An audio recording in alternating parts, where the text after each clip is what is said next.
imaginou que ter menos pode ser o caminho para conquistar mais? Hoje eu vou mostrar como o minimalismo pode ser o seu primeiro passo para sair da pobreza. O mundo oferece muitas coisas e é muito fácil a gente se apegar. A todo momento nós somos bombardeados com informações de como é essencial ter. É o tempo todo as mídias mostrando as novas mansões dos artistas. Gente, isso enche demais os nossos olhos. Os artigos de luxo de pessoas famosas, aqueles guarda-roupas enormes, lotados de roupas chiques, sapatos, acessórios. E isso cada vez mais cria dentro da gente aquele desejo de querer. Nesse vídeo eu vou te mostrar como foi que eu consegui me livrar desse desejo absurdo de querer mais e mais e mais. E assim eu consegui fazer o meu dinheiro sobrar. No início, eu nem sabia, não fazia ideia que estava participando deste movimento minimalismo. Mas depois de muito tempo que eu já tinha entrado nele, sem saber, eu percebi que fazia parte desse movimento e o quanto ele é importante na nossa vida. E antes da gente começar, não se esqueça de apoiar meu trabalho, deixando a sua curtida aqui no vídeo, seguindo o meu canal, que é para você receber mais dicas como essas, e se possível, compartilha com algumas pessoas que você gosta, para que elas aprendam a diminuir esse desejo pelo consumo excessivo. E agora vamos lá para os 5 passos que vão te ajudar a sair da pobreza. Eu consegui, tenho certeza que você também vai. E o primeiro passo é você rever as suas prioridades. Você precisa analisar quais são os seus sonhos. O que é que você deseja para sua vida? O meu sonho é ter uma casa bacana para viver com a minha família. O meu sonho é poder viajar mais com a minha família. O meu sonho é fazer um determinado curso. Você precisa fazer uma autoanálise agora e descobrir quais são os seus verdadeiros sonhos. O que te move nessa vida? Do que você está atrás? Isso é autoconhecimento. Do contrário, você fica sempre naquele círculo vicioso, vivendo meio que por viver, comprando coisas que nem são o seu objetivo, nem conseguem te satisfazer de verdade. E por isso você está sempre comprando mais e comprando mais. Os seus sonhos precisam ser específicos e eles precisam ser alcançáveis. Não adianta você falar assim, eu desejo ter aquela casa naquele tal condomínio que custa R$1 milhão. Se as suas condições no momento é comprar uma casa que vale R$300 mil. Se você ficar nesse desejo de ter algo que não é alcançável para você, você desiste, você não vai correr atrás dele. Porque você vai pensar assim, um dia, quando eu estiver ganhando mais, eu vou comprar aquela casa. E com isso você está se auto-sabotando. Por isso você precisa ver o que é o seu desejo de verdade. Eu quero uma casa bacana para viver com a minha família. E aí você vai começar a ir em busca disto. Depois que você descobriu quais são os seus sonhos, você precisa saber quanto é que custa para realizar este sonho. Eu quero uma casa que vale 300 mil. Quanto que eu preciso guardar por mês para conseguir comprar esta casa? Ah, eu vou chutar aqui, tá, pessoal, que eu não fiz conta nenhuma. Eu preciso dar de entrada R$70 mil. Quanto por mês você precisa juntar para conseguir esta entrada de R$70 mil?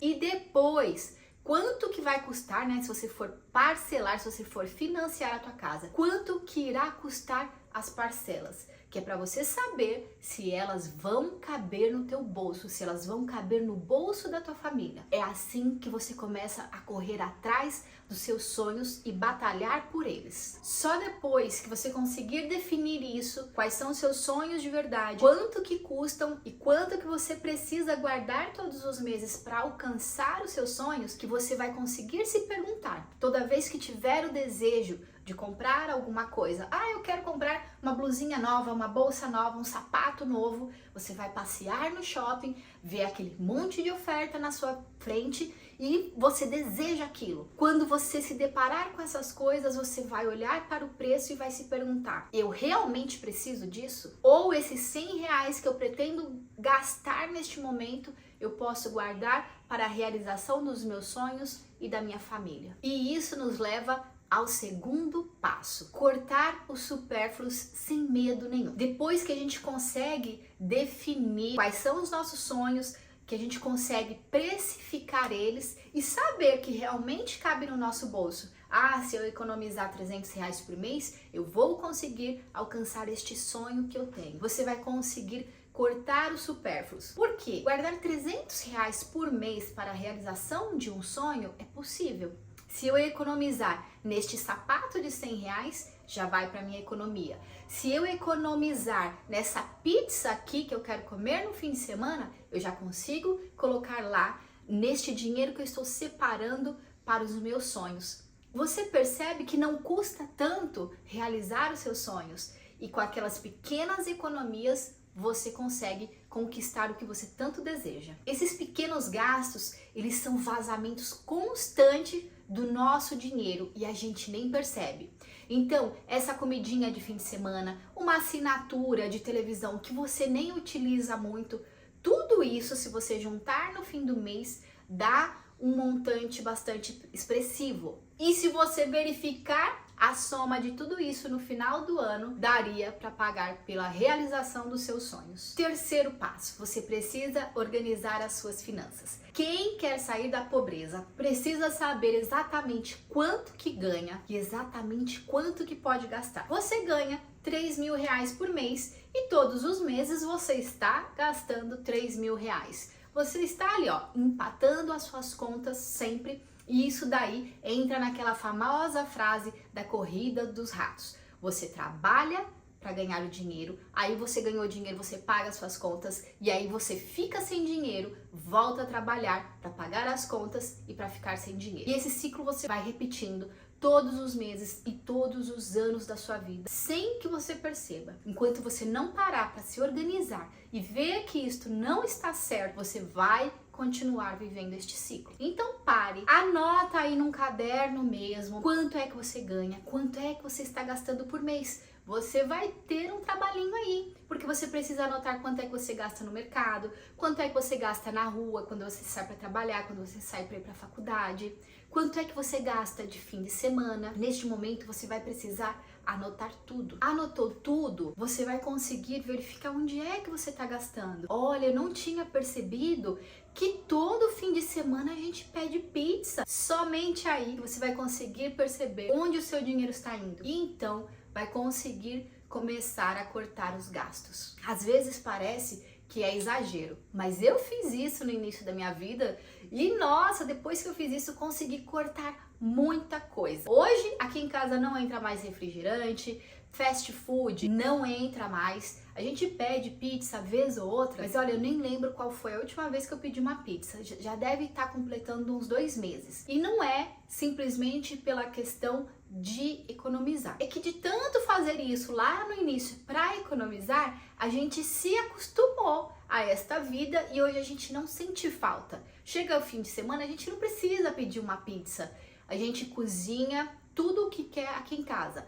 Então, se a gente quiser lanche, a gente vai cozinhar. Se a gente quiser comida, a gente vai cozinhar. Eu não tenho mais necessidade de comprar estes itens fora. E aí, vez ou outra, a vontade aparece e a gente pede sem nenhum peso na consciência. Quarto passo, aprenda a dizer não. Você não precisa dizer sim para tudo. Aprenda a dizer não com tranquilidade. Cada não que você diz para um gasto supérfluo é um sim que você diz para a realização daquele seu sonho. A galera se juntou e vão comer na pizzaria mais cara da cidade. Vão deixar boa parte do salário lá e tudo isso para comemorar o aniversário de um dos colegas. Você olha assim e fala, meu Deus do céu, eu não tenho R$300 para gastar agora. E a galera fala assim para você, passa no cartão de crédito, parcela em 3 vezes. E você, mesmo achando que é besteira ir naquela pizzaria, diz sim, só para não desagradar alguém. Mas esse seu sim está desagradando você e impedindo a realização dos seus sonhos futuros. Então aprenda a dizer não com mais tranquilidade. Olha, sinto muito, isso daí tá muito caro pra mim, não dá pra eu ir. Se vocês quiserem se juntar em casa, de repente pedir uma pizza numa pizzaria um pouco mais barata, eu aceito me juntar com vocês. Do contrário, pra mim não vai rolar. É engraçado que hoje eu saí pra resolver algumas coisas e eu passei na frente de vários barzinhos, várias pizzarias e eu olhava aquilo e eu achava assim, nossa, como isso é vazio, é frio, sabe? A gente fazer um encontro aí, a gente não consegue ouvir o que o outro tá falando, a gente não consegue se unir de verdade, porque um senta numa ponta e o outro senta lá na outra ponta. A gente gasta um absurdo, porque esses barzinhos estão cada vez mais caros. E no final a gente volta para casa com aquele rombo no orçamento e sem ter se divertido de verdade. Foi só para marcar uma presença. Hoje eu tô livre desses desejos, já fui muito, gente. E hoje eu não tenho nenhuma necessidade. Se me chamarem, eu falo assim, ah não, obrigada, isso daí tá caro demais. Passo 5. Invista em você. Com toda essa economia que você conseguir gerar por causa do minimalismo, invista mais em você. Invista em conhecimento, faça cursos, leia livros, aprenda a investir o seu dinheiro com mais inteligência, aprenda a fazer mais dinheiro. Quanto mais conhecimento a gente tem, maior a possibilidade da gente ganhar mais dinheiro. E com isso, aprenda a investir, que é para você fazer o seu dinheiro trabalhar para você. Às vezes, você já fez tanta economia e ainda assim o dinheiro não consegue sobrar. Quer dizer que sim, você precisa aumentar a sua renda. Para você conseguir aumentar a sua renda, você precisa ter mais conhecimento. Mesmo que você vá fazer bolos para vender para festa de aniversário, você precisa ter mais conhecimento. A gente não acorda da noite pro dia aprendendo a fazer aqueles lindos bolos, aqueles bolos gostosos. Porque se a gente quer prestar um serviço para outra pessoa, esse serviço ele precisa ser bem prestado, que é para essa pessoa sempre querer comprar de você. É com o conhecimento que você vai conseguir aumentar a sua renda e realizar ainda mais os seus sonhos. Aí vai depender de quanto é que custa o seu sonho. Se com o salário que você está ganhando hoje não é possível realizar todos os seus sonhos, sim, você pode aumentar a sua renda. Não tenha vergonha disso, não tenha medo disso. A gente consegue aumentar a nossa renda sim. E não precisa ser nada mirabolante. Não precisa assim, eu vou fazer uma renda extra, preciso ganhar 3 mil reais. Não, faça uma renda extra que te dê inicialmente 100 reais. Depois você aumenta para 200 reais. Depois você consegue prestar um outro tipo de serviço que vai te trazer mais um dinheiro. Não precisa ser nada assim que vai demandar muito trabalho de você. Porque o seu trabalho inicial, o seu trabalho principal, ele já te demanda muito trabalho. A renda extra precisa ser algo mais suave. O minimalismo, ele é o início da sua independência. Não é sobre viver com menos, mas sim sobre viver com um propósito. Muitas pessoas olham isso e falam assim, nossa, que vida chata, não pode nem pedir uma pizza. Nossa, que vida chata, não pode nem ir no barzinho com os colegas. No início dessa minha caminhada, eu pensava isso sim, que tudo isso era muito chato, que eu já era pobre demais para ter que viver fazendo esse tipo de economia. Mas num determinado momento, eu percebi que eu não conseguiria nem comprar a minha própria casa, a minha casa própria, se eu continuasse vivendo daquela maneira. E foi aí que a chave virou na minha cabeça. Eu e meu esposo conversamos e a gente falou assim, precisamos gastar menos. Onde é que a gente vai começar a economizar? Hoje, a gente vive com muita tranquilidade. Eu levo uma vida simples por um lado, mas eu consigo realizar todos os meus sonhos. Hoje eu tenho uma casa bacana, eu consigo pagar por coisas que são realmente importantes para a vida da minha família. Só que lá atrás nós precisamos passar por esses momentos de economia, por esses momentos de diminuir a necessidade por esses gastos impulsivos. E hoje eu vejo que é tudo jogada de marketing, é tudo para fazer a gente gastar em excesso com coisas desnecessárias. Nós podemos gastar sim, coisas que realmente enchem o nosso coração. Não adianta gastar com itens desnecessários se por dentro você continua com aquele vazio imenso. Espero que tenha gostado deste vídeo e se o vídeo te ajudou de alguma maneira, não se esqueça de curtir o vídeo, compartilhar com pessoas que você acredita que precisam ouvir sobre este assunto e já segue o canal que é para você receber mais dicas de como economizar o seu dinheiro, de como utilizar melhor o seu dinheiro e de como lidar com as suas finanças. Até um próximo vídeo.